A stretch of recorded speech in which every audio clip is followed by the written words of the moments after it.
नमस्कार। आज़ादी का अमृत महोत्सव भारत के महान स्वतंत्रता सेनानियों की संक्षिप्त जीवनियाँ।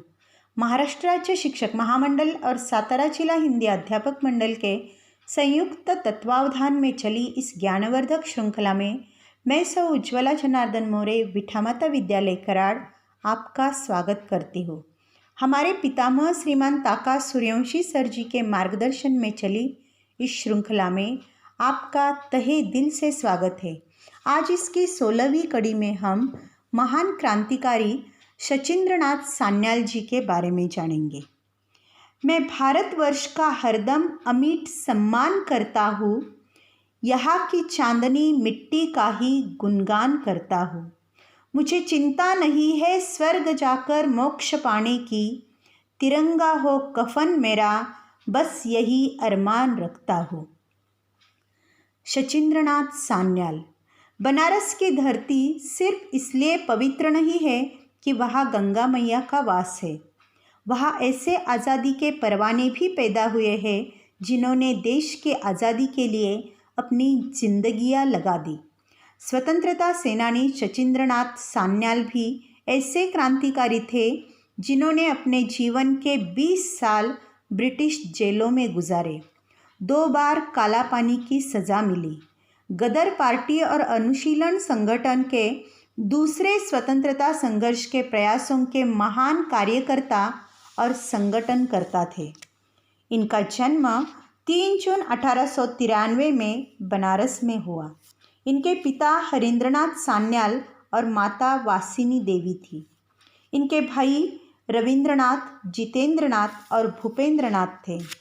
पिता हरिनाथ सान्याल ने अपने सभी पुत्रों को बंगाल क्रांतिकारी संस्था अनुशीलन समिति के कार्यों में भाग लेने के लिए प्रोत्साहित किया था।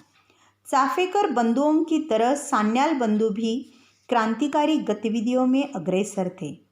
शचीन्द्रनाथ के बड़े भाई रविंद्रनाथ बनारस षड्यंत्र केस में नज़रबंद रहे। छोटे भाई भूपेंद्रनाथ काकोरी कांड में 5 वर्ष कैद की सज़ा उन्हें मिली और तीसरे भाई जितेंद्रनाथ 1929 के लाहौर षड्यंत्र केस में भगत सिंह आदि के साथ अभियुक्त थे। शचीन्द्रनाथ क्वींस कॉलेज बनारस में अपने अध्ययन काल में उन्होंने काशी में प्रथम क्रांतिकारी दल का गठन 1908 में किया। 1913 में फ्रेंच बस्ती चंदन नगर में सुविख्यात क्रांतिकारी रास बिहारी बोस से उनकी मुलाकात हुई। कुछ ही दिनों में काशी केंद्र का चंदन नगर दल में विलय हो गया और रास बिहारी काशी रहने लगे। काशी उत्तर भारत में क्रांति का केंद्र बन गई। 1914 में प्रथम महायुद्ध छिड़ने पर सिखों के दल ब्रिटिश शासन समाप्त करने के लिए अमेरिका और कनाडा से स्वदेश प्रत्यावर्तन करने लगे। शचीन्द्र को सिखों से संपर्क करने, स्थिति से परिचित होने और प्रारंभिक संगठन करने के लिए लुधियाना भेजा। कई बार लाहौर, लुधियाना आदि होकर शचीन्द्रनाथ काशी लौटे। 21 फरवरी 1915 का यह विद्रोह विफल हुआ। फिर से नई योजनाएं बनने लगी। तत्कालीन होम मेंबर सर रेजिनाल्ड क्रेडक की हत्या के आयोजन के लिए शचीन्द्र को दिल्ली भेजा गया। यह अभियान भी असफल रहा।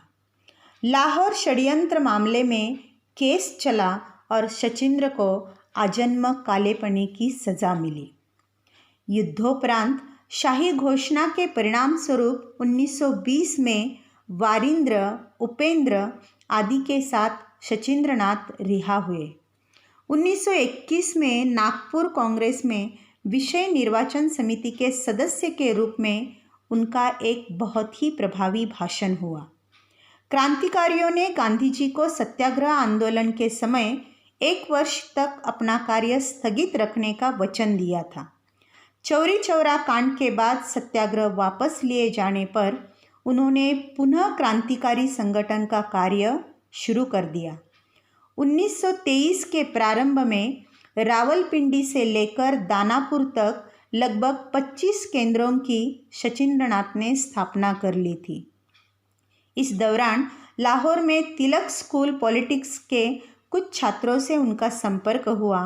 इन छात्रों में सरदार भगत सिंह भी थे। उन्होंने भगत सिंह को दल में शामिल कर लिया और उन्हें कानपुर भेज दिया।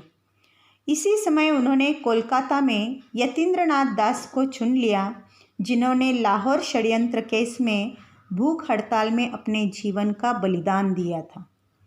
देश भर के सभी युवाओं को वाराणसी बुलाकर हिंदुस्तान रिपब्लिकन एसोसिएशन और हिंदुस्तान रिपब्लिक आर्मी का गठन किया गया। इन सब के रचनाकार और सूत्रधार थे शचींद्रनाथ सान्याल। उन्होंने इसका जो संविधान तैयार किया उसका लक्ष्य था सुसंगठित और सशस्त्र क्रांति द्वारा भारतीय लोकतंत्र की स्थापना करना।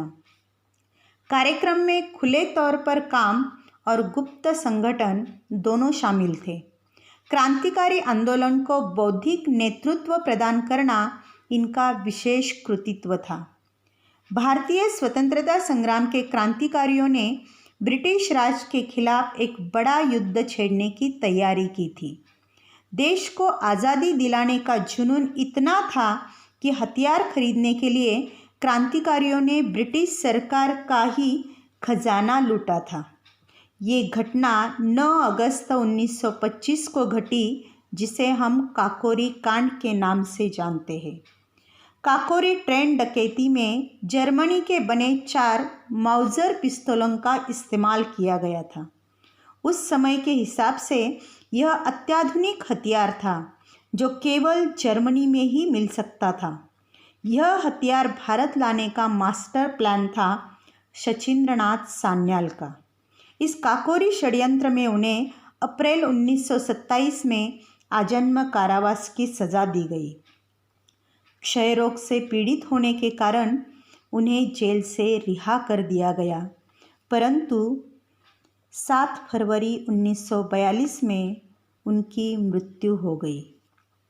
उनकी पुस्तक बंदी जीवन आत्मकथा है, परंतु भारत की क्रांति का इतिहास भी है।